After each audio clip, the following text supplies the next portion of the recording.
I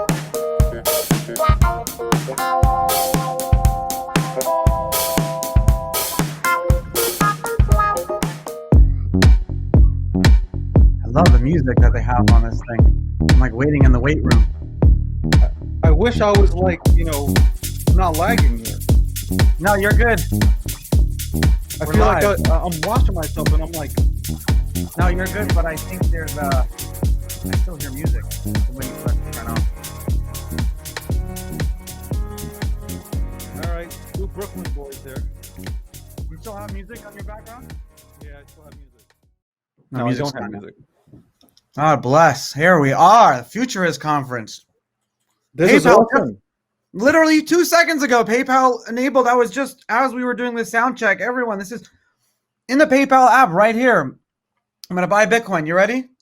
Here, this is the first time in 10 years I've dreamed of this moment that I could buy Bitcoin on PayPal. I've dreamed of this for getting banned from Bitcoin for years. Here it is. I can buy Bitcoin on freaking PayPal. Buy. Let's confirm some info before you buy.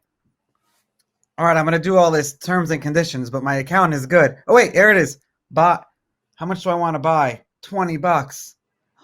I got to link a bank account. I'll do that later. What are you The doing? point You're is- doing it. Hold on.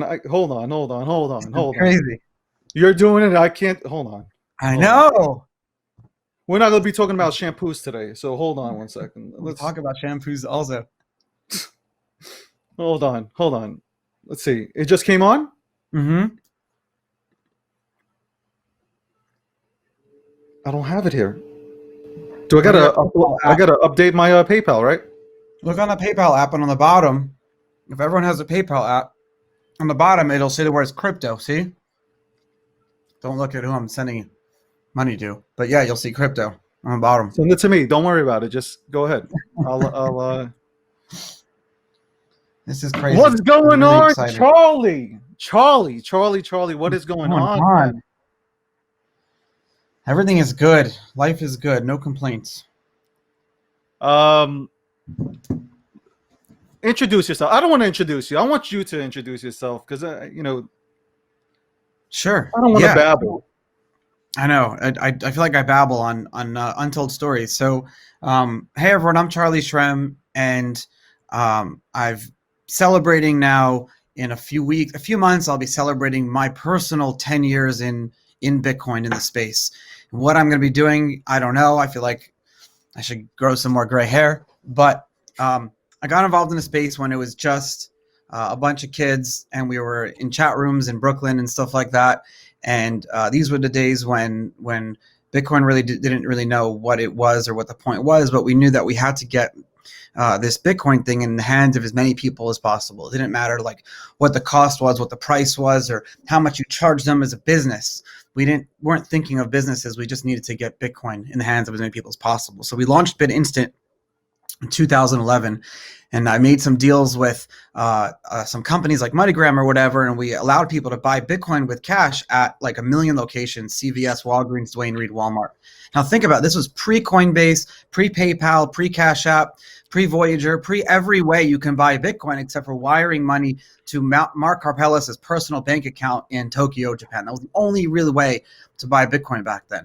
And we enabled millions of people now. Well, at then it was like hundreds of people to buy Bitcoin. And for 2 years, we ran that, and we'd shut down a few months after when the U.S. government first mentioned Bitcoin in anything was, I think it was like that July 2013, and when they said Bitcoin was money. So us and a few of the smaller players had to shut down. I think though, when TechCrunch did a thing years later, they said that we were 30% of all the volume during those 2 years of the global volume of everything. It was kind of crazy.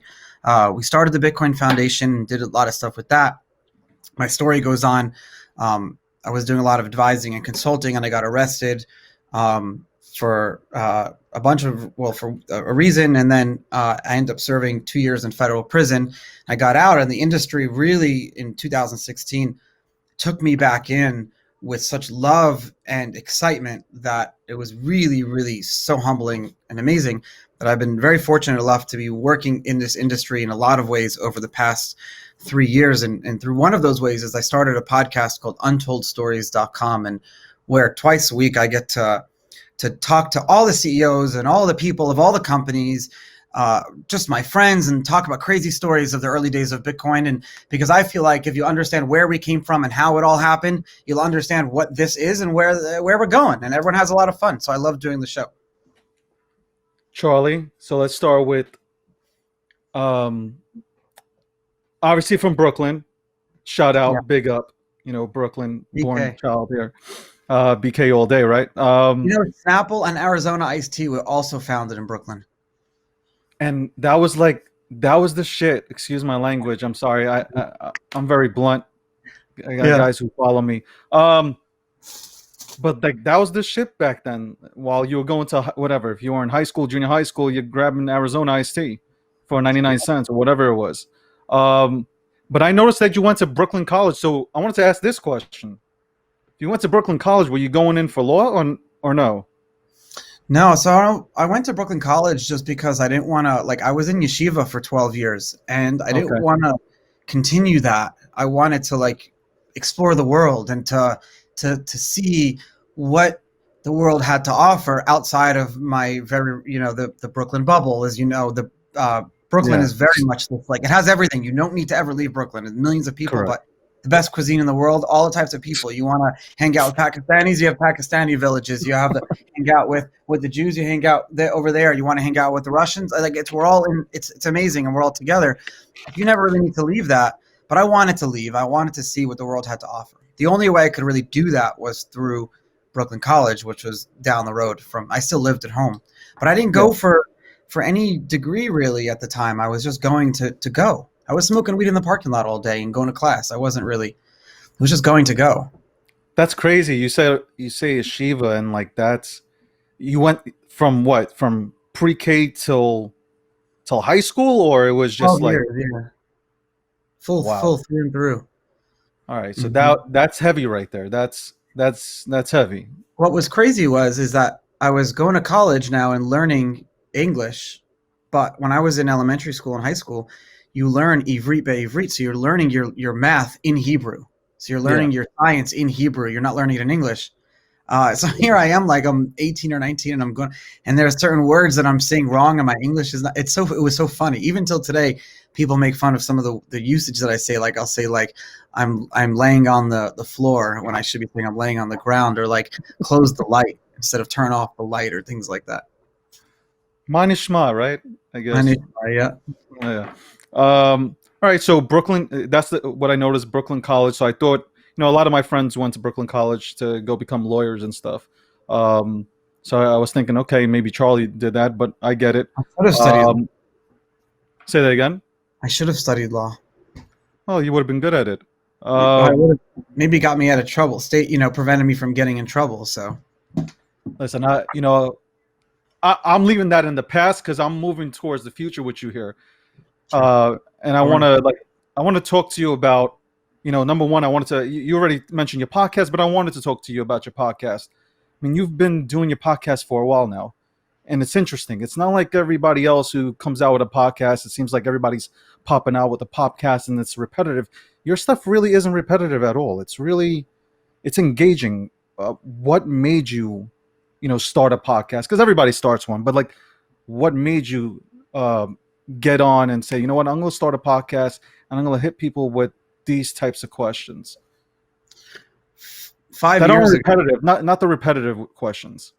5 years ago, I was getting a little bit worried because I was worried that people would forget about me, or maybe it's a little selfish, or I was sitting in jail and I remember people would forget about the history. I said, when I get out, what am I going to do? What's the world going to be like? Is crypto going to be even a thing? Will Bitcoin still be around?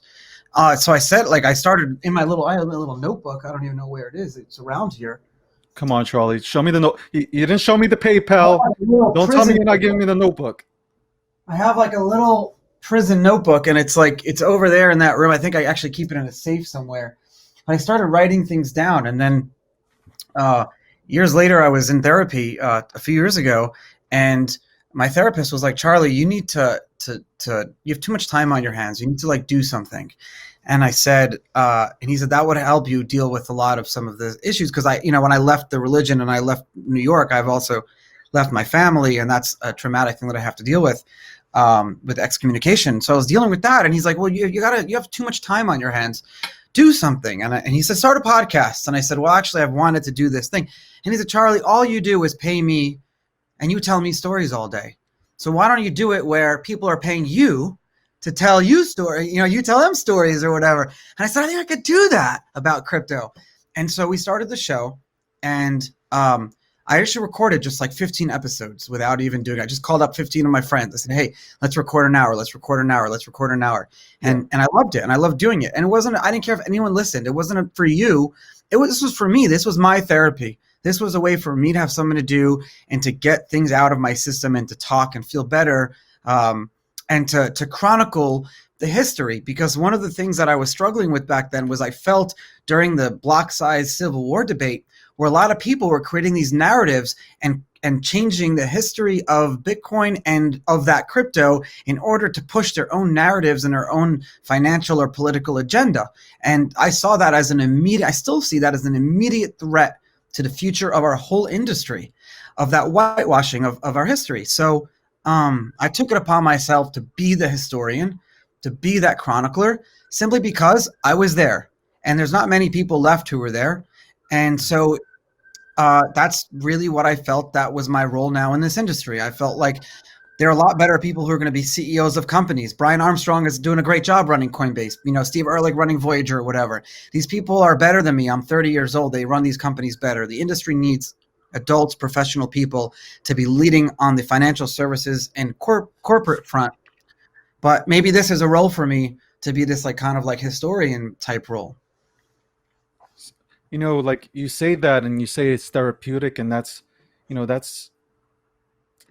you don't hear that at all. And that's dope because I have a podcast also, and I do find that, especially since my father passed away, that it is therapeutic for me personally to go on there and just chat with the community. And the big thing for me is adoption, which I'm going to lead into, to get people into this space that want to come into this space, just don't understand this space and need somebody to guide them in this space to get them started. How do you feel about adoption right now?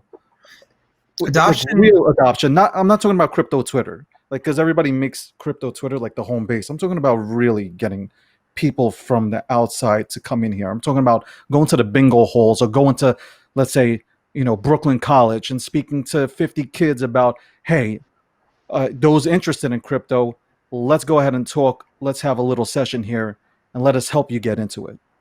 I think most people who are not on crypto Twitter, I'm talking about people who just love, which is only like 2% of the crypto world is on crypto Twitter, because luckily down here in Florida, a lot of people are into crypto, so you could speak to a lot of people all the time. Yeah. A lot of people still don't understand it, but it's not that they don't get it, is they don't get how it pertains to them. Now, obviously that's changing. Blockchain, crypto itself is powering and will be powering a lot of the future. We're seeing it in apps already. We're seeing, the validations from places like PayPal. It forces people to say, I need to learn what this is and why it's important. But really, at the end of the day, it took, 2 decades for people to really grasp the internet. And the internet is such a pivotal thing for us nowadays. I don't know the answer to this, but I wonder how long the telephone was niche used before it was mass adopted. Same thing, the fax machine. So, these analogies have been used over and over again. But you're right. And I don't know, a lot of people can disagree with me on this, but I feel like the culture and the ideology behind our industry is so important and should be one of the first things we introduce people to before we get into anything else. So whenever someone says to me, explain Bitcoin to me, or I don't understand it, or let's talk about it, I always try to know who this person is. What do they do? What do they make their livelihood? What are they interested in? And then I find the connection. So if I meet a soccer player on the street, I could talk about how they're doing, they're experimenting with blockchain technology to, I actually don't know how they're using soccer for blockchain technology. But you know what I mean? Yeah, But I I could got like you. that's a really bad analogy. I should have Yeah, yeah. done it No, before. no, it's okay. Listen, they use it You know what I mean? blockchain technology to make sure that the The soccer soccer ball ball goes actually came in. from the factory and stuff. So it's Yeah, all good. exactly. The standardization of the size of the ball. But I talk about. I was in the supermarket a few weeks ago and I was talking to someone about Bitcoin, and he goes, "Well, I'm literally holding a banana." And I said, "Well, here's a perfect example. Do you know where that banana came from?" He goes, "Yeah, Dole." I said, "Do you know where it came from?" Dole, like South America somewhere. I said, "You know how many people touch that banana before you touch that banana? You know how many people? You know how many machines and people? You know how long that was sitting in warehouses, frozen, unfrozen, fresh, non-fresh trucks, where it led through bugs, non-bugs, disease, sickness, coronavirus. Do you know where this banana has been?" Obviously, the answer is no. And I No. said, "What if Dole, which sells the banana and has an active interest in you thinking this banana is fresh as fuck?" Can I say that? Of course, come on. We got it. We're allowed to say this, right, Tracy? I'm Okay. sorry, Tracy. And I'll What apologize, Tracy. he's We're like gonna be trying to, wrong as like fuck. stop talking, yeah. But what if the banana, you knew the banana was potentially there was an independent authority using blockchain technology where you didn't even have to trust the independent authority. You don't have to trust them. This independent authority can't lie to you about the supply chain of where this banana has been. That would be awesome. Yeah. Well, we do have. I remember speaking to somebody from IBM on our show, and we do have that being put into place. And so that's awesome. Like blockchain isn't regulated, and a lot of people get that wrong and get confused. Like blockchain itself, you have the regulators helping. Yeah. It's digital assets that obviously, in the US we're strangled here. You know, well, besides Bitcoin, I'm talking about everything else. Everything's, everybody looks at the regulations and nobody has a clue. You know, last last conference, there was another conference. I'm not gonna say the conference's name, okay? There was another conference where Ripple was talking, saying that they have no clue and they, how to go about these regulations, and they're just gonna go and move out of here. So, you know, that's a big thing. The regulations need to be more clarified. Like we need to Yeah. understand them a bit more. Yeah. Um, And that's changing, but one, it's one of the reasons that I don't want to be in like that like part of a company or whatever where you need to be yeah, dealing with compliance or and things like that.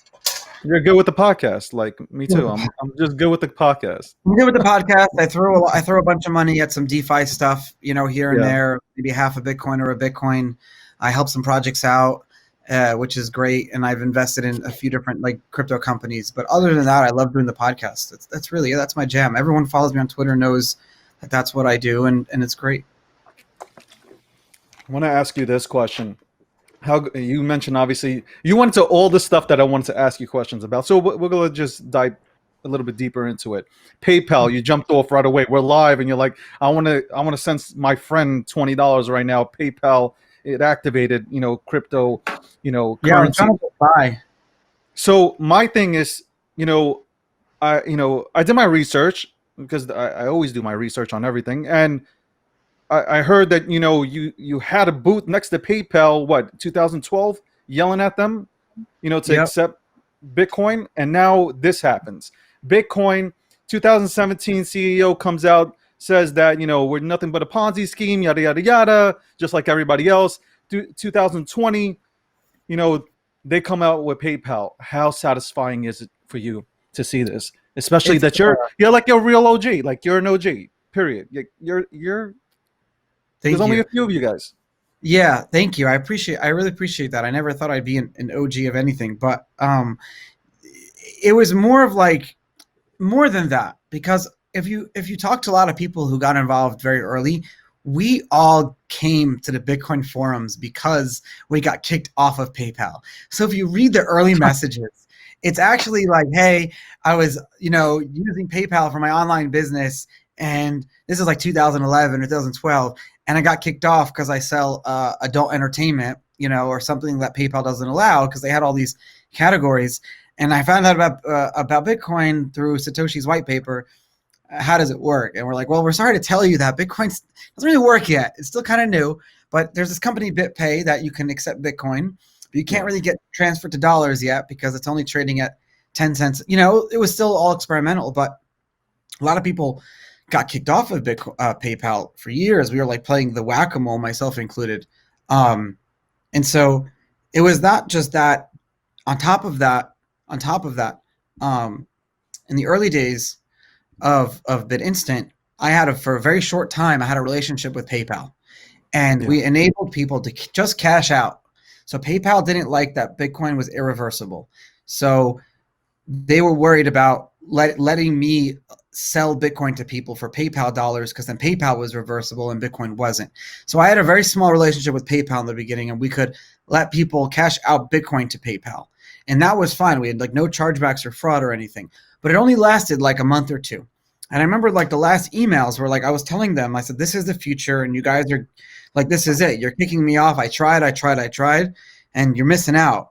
And that was that. And that was, I think, 2012 or 2013. And then that year, Eric Voorhees was our chief marketing officer of BitInstant, and Roger Ver was our like operating, but he was just like an investor guy, and it was awesome. And Roger and Eric were like, let's go to this Money 2020 conference. Now, Money 2020 now is the largest financial conference in the world in Las Vegas. It's huge. This was not, it wasn't a conference yet. It didn't exist. It was like a random email that we got. Hey, we're launching this Money 2020 thing in Vegas, right? So Roger said, hey, let's, Roger and Eric, we were all three on an email, and Roger said, let's go to this event in Las Vegas, really because we wanted to all get together and party and talk about Bitcoin and stuff and meet with everyone. And Eric wrote an email, and he said, what if we were near the PayPal booth? And we emailed Money 2020, and we said, hey, we just want to be next to the PayPal booth. And they were like, well, no one has ever asked us to be like next to another booth. Like usually people want to be at a specific spot, but like no one has said like keep it. So I said, no, we want to be. And then not only that, but we made all the assets. It didn't say BitInstant. Like my booth that we all put our money together didn't say BitInstant. It was Bitcoin. It was Bitcoin. It was like we'd go on stage and it was Bitcoin. When BitPay paid ESPN to get the St. Petersburg to sponsor the whole football game, the St. Petersburg football game bowl, they didn't call it the BitPay Bowl. They called it the Bitcoin Bowl, because everything sub before 2016, it was about Bitcoin, about our industry and growing that. We would spend money not just for our own financial, corporate interest. We were spending money to grow this thing, but you can't like smile and pat us on the back, because we were just doing it for our survival, because we didn't want to go back to our old jobs. Tony Gillespie, the CEO of BitPay, was a freaking photographer. You don't want to do that no more. He wants to work in Bitcoin. Everyone wants to work in Bitcoin. So we were doing it for survival. That's what it was. This was survival. We're not in those days anymore. So now you're doing it for, I'm going to use you're doing it for survival, but now, you see, like people, that's interesting. Like to me, like you didn't mention the word adoption. You were just saying, hey, I don't want to fucking work the 9 to 5 anymore. Yeah, that's what it really was too. We didn't want to work that 9 to 5 anymore. We were a bunch of misfits. Still are. Think about using this industry now. It's still a risky industry. It's still, but look how far it's come. Look how far it's come. But are we there yet with adoption? No, Charlie, not even close. If right now Bitcoin can still and crypto can still be packed up as an experiment and no harm, no foul. Like PayPal will say, we tried it, it didn't work. Have a great day. And if that were to happen, Charlie, what happened? If PayPal packs up their bags after 3 months and says this shit did not work, what happens to our industry? Do we take 3 steps back because of that kind of movement? PayPal would do that if there was an industry related problem, or if the adoption, like it wouldn't be that PayPal would just do it. It would be like if we did something and the industry itself broke or we failed. We're still very new. People forget. I won't sleep. I won't give up until I feel like we're out of the woods and we're out of that survival stage. And I still feel like this industry is still very new. Bitcoin is not at version 1. Listen, Ethereum, that countries are putting their fucking central bank coins off of, just hard fork by mistake yesterday. What does that tell you about our whole industry? It's still so new. There's so much money to be made, so much money to be lost, a lot of scary, a lot of craziness. It's still Wild West, but it's so much fun.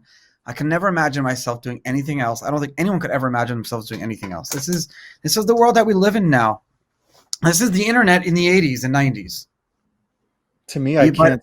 Yeah, but I was going to say it's so much cooler than what it was. Yeah, obviously, no dial-up. But at this point, I wish I had dial-up today in the morning when everything went out. But no, like for me, when we talk about adoption, it starts when merchants are finally just doing business with me, and there's no middleman, and there's no um, there's no laws in place where like I can't do business in New York. Like let's talk about crypto debit cards, right? I can't use any of these debit cards in New York. Like, what's your take on it? Like, there's a few states that you can use Uphold hypothetically in a few states, but like I can't use it in New York. I can't use shit in New York. Well, that's you, because like New York, a lot of companies just choose like to not work with New York anymore because of the regulations there. But it is true that like when you go on a website of a different Bitcoin exchange or company, you based on the state that you're in or the country that you're in, you cannot have access, and that's gonna definitely problem go away as more custodians and on and off ramps like come to the industry. But at the same time, you're right. Adoption will continue to grow, needs to continue to give access to people. But this is what I had a great conversation today for my podcast with, who was it? With Fan Long. And he is the CEO. He actually runs a research institute in China that's paid for by the Chinese government.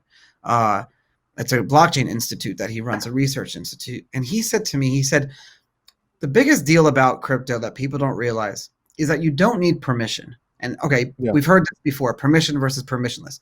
But what does that really mean? He said, with proof of work and with Bitcoin, you don't need permission to mine it from anyone to join it. So to join the actual, think about this for a second. To join the Bitcoin network and to earn this money, there is the way blockchain technology is built, there is no one that can say no to that. Now, with proof of stake, theoretically, that's kind of true, although all the stakeholders of a proof of stake coin can manipulate the price in order to prevent another staker to have as much power as them. That's why that's a problem with proof of stake. But with proof of work, as long as there is land out there that people can go and get precious metals, gold, silver, to then build the equipment in order to mine for Bitcoin and those proof of work coins will always be permissionless to join. And that's really the beauty of this, because we talked about this and he said before Bitcoin existed, we had distributed fault tolerant based systems. Now, albeit they weren't as good as blockchain tech. They relied on voting and 51% attacks and things like that. But he said fault tolerant stuff did exist. But what the difference is, you always needed permission to what he was explaining was, we had a system before where you can have like 10 computers and one computer, one vote. And as long as 6 computers agree, then you have consensus, right? But you still needed the permission of all 6 computers to be a part of that network. And that was never solved. That, my friend, is Satoshi's fucking invention. I love that. That's dope. And that was the interview you just did this morning, right? I learned that this morning from talking to this brilliant guy on my podcast. It's great stuff. But you see, like that's the shit that we need to have available to us. I'm talking about everybody that's interested in growing in this industry. People that are coming in, they need to have that type of information out there and available to them to go ahead and sit back, listen to get a better understanding of this space and the technology and the innovation in this space. I want to ask you, improving digital exchange securities in 2021. How do you feel about that? How do you feel about securities, the security on exchanges right now, on centralized exchanges? Because I sometimes slap myself for being so short-sighted sometimes, because here I am like a few years ago saying like security tokens and securities, it has no place in crypto. Yeah. But then it really got to me. Bitcoin will always be Bitcoin, and there will be always the utility for Bitcoin, and it's here to stay. However, I see a world where everything on my phone, everything I own, every asset you own is represented by a token in your on your phone. So shares of your home, shares of your company, your potential paycheck can be paid in tokens issued by uh, your employer that you can choose to take instead of government currencies. Tokenization of assets will be such a thing because all of a sudden you'll have the ability. Think about the how that will affect the world that, as we know it. Think about how that will affect the normal course of business on a day to day of you being able to buy a house and then being able to Yeah, leverage your house to start a local business. We talk about the gig economy. Coronavirus is speeding up Bitcoin and crypto adoption so much because now all these people are not going to go back to their corporate jobs. They're going to be in that gig economy, right? And they're not yeah, going to be using 3% payment processors. They're going to be using crypto because you don't need permission. And so that's kind of like where I see the world as we know it moving forward today. You're going to be seeing that whole representation. But now, this is the caveat: there will be an arbitrage, right? And yeah. what that is it depends who the issuer is. You'll see Correct. decentralized issuers that rely on faith. You said I'll be decentralized. You'll see centralized issuers like companies in jurisdictions in the United States that are regulated or whatever. Those issuers will issue those security tokens and they'll have certain rules, regulations, fees, and yada yada. You'll see uh, corporate issuers in places that are not so savory that will come with risk reward, and then you'll see uh, uh, government issuers of these security tokens. And what I mean by that is bank stablecoins and government stablecoins, central bank digital dollars or whatever you want to call them. Those are essentially central bank. Those are governmental security tokens. That's what they Yeah. are, essentially. I That's like the the tokenization part because that's what I've been yapping about recently. Tokenization, I think that's going to be huge. I know right now DeFi, you were talking about how you're playing in the DeFi space. I'm playing in the DeFi space. I mean, I feel that yeah, Bitcoin is bullish right now, but everything else, I don't feel like we're in a in a bull market yet.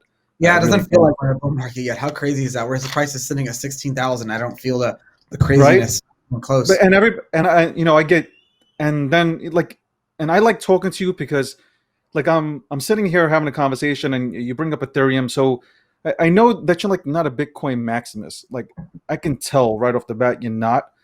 My thing is like we're yeah, it's bullish. It's nice to see that it's at 16,000 right now. Hopefully it goes to 17,000 and stuff. But like the rest of the market is complete crap. It's not moving. There's nothing happening. I really feel that in 2021, maybe quarter 1, we start to move on the alt side, and then you really see maybe that bull market, which I think it'll make 2017 look like a joke when this bull market comes into play. Your thoughts on that? Yeah, I agree on that. Bitcoin is definitely leading the bullish marker, but there are a lot of great DeFi projects out there that are also doing really well. There are Ethereum's doing okay too. I'm not a maximalist, but I think I compartmentalized in a way where um, I'm like a Bitcoin purist, and I believe my whole philosophy comes down to this, and a lot of people have mimicked this, and so I'm flattered by that. My philosophy comes down to this: decentralization is a spectrum, and it's like a goal, and it's like what Gandhi said: it's like the journey, not the destination. We'll Yeah, yeah, never actually like we'll never actually achieve full decentralization, and people will get mad at me for saying that. And fine, like, but that's why it's not that. why won't I'll, we? because it shouldn't be a goal to achieve full decentralization. It should be a goal to always be trying to get farther, more decentralized, better. It shouldn't be Okay, like we're there, have a nice day. And okay, so I'll get it. I'll dive into it a little bit more. You have like Bitcoin that, from its outset, invented the concept of decentralization for digital currency. It invented it. It is by far the farthest along on that journey. Bitcoin's culture, ideology, its score, its financial and corporate holders, its users, its issuers, not issuers, it's like brokers or whatever you want to call them, exchanges, all believe on the concept of Bitcoin and its scarcity and its decentralization, in that the integrity of the system is greater than the sum of its parts. That if the integrity breaks, that's Bitcoin, right? But that's not every other coin. That's not Correct. Ripple. It's not Ethereum. That's not anything else. People have to remember that. Your stable coins can be blocked, can be frozen. I could look at you right now and say, Bitcoin can never be reversed, counterfeit, frozen. It's in your wallet. You control it. It's yours. I can't say the same thing about Ethereum. I can't say the same thing about Ripple. I can't say the same thing about central bank stable. I can't say the same thing about USDC or Tether or any of that. That's not true for any of those. Now, a lot of the ones I just mentioned have like score very high on the spectrum. The people involved, the companies all score very high, but they're not there yet. So while I'm not a maximalist, I do believe that like Bitcoin is the farthest along on that spectrum, and a lot of other ones have simply given up, and that's fine. They're not trying to be decentralized. That's not what they're trying to be. But They're trying. I mean, like, but when we get to that topic, I hold most of my blockfolio is Bitcoin, but to say that Bitcoin is the one and only, and like Bitcoin and nothing else, that's just No, who to says me. that? Just, People say that. oh, you Some should tune into. Listen, if you go onto Twitter, you see it. This is my wife's recording studio. That's why she has this cool microphone. That is dope. Actually, I was about to say She does voiceover stuff. Sorry to interrupt you there. No, it's okay. It's all good. Okay. So I do apologize. We'll probably get into this some other time. Hopefully, you can come on my podcast or vice versa. How much time? I would love to come on your podcast and for you to come on my show, Untold Stories. But I know we only have 5 minutes left on this show. So 28 seconds left. Shoot. Final prediction. So what is your? Oh my God, Tracy's gonna kill me. No, it's fine. I don't have a prediction about like the price of Bitcoin or whatever. I don't have a prediction of the price, but I will say like it's a feeling. I don't feel we've hit like even close to that like raging bullish mania. We're still in an accumulation stage, I feel like, and that's just my feeling. Okay. I feel the same way, and that's not